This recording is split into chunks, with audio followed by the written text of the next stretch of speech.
The main focus of interviews is to explore your academic potential, motivation, and suitability. So essentially, they kind of try and make it almost, in part at least, like a mini supervision. So they ask you a question and they push you and say, why do you think that is? Where do you think that could lead? And then they really push you basically until you kind of can't ask, you basically to the limit of your intellectual capacity is the idea. And yeah, as it says there, you need to show your problem solving abilities, your assimilation of new ideas and information, just like that, that Dante text I talked about in Italian. She said, what can you do with this? What can you tell me about it? If you have 5 minutes to look at it, what can you tell me with the information, the skills you already have? What can you tell me about this new text that you haven't seen before in this form? And intellectual flexibility and reasoning, that's also important. So sometimes, obviously they'll challenge your ideas. So do you really think that? What about this? In part because, they might think differently, but also because they just, as we've said, they want to stretch you. It's about training your brain to think in all these different ways and give you that sort of intellectual flexibility, as it says right there.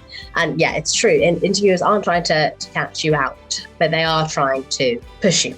They are trying to see if you can handle their sort of, they like using this phrase, intellectual rigor of the Cambridge system, basically.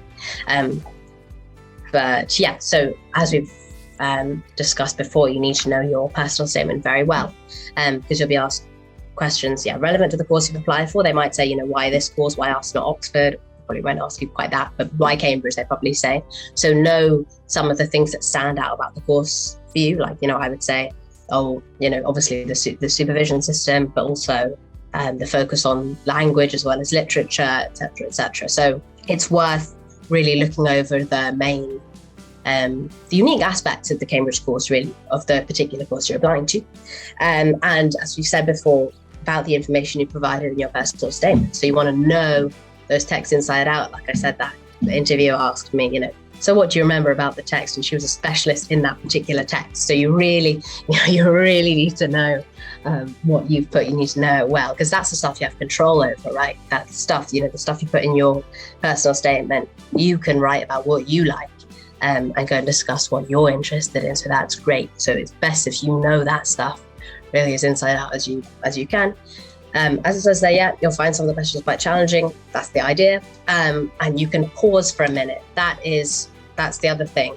You don't have to immediately have an answer to a question. You can think, you can say, give you a second to think about this, or, gosh, that's a difficult question, and say, initially, or you could start by saying, initially, I think this, my first reaction would be this. You can kind of buy yourself a bit of time, and they know that the questions they ask you are difficult. They're doing it deliberately.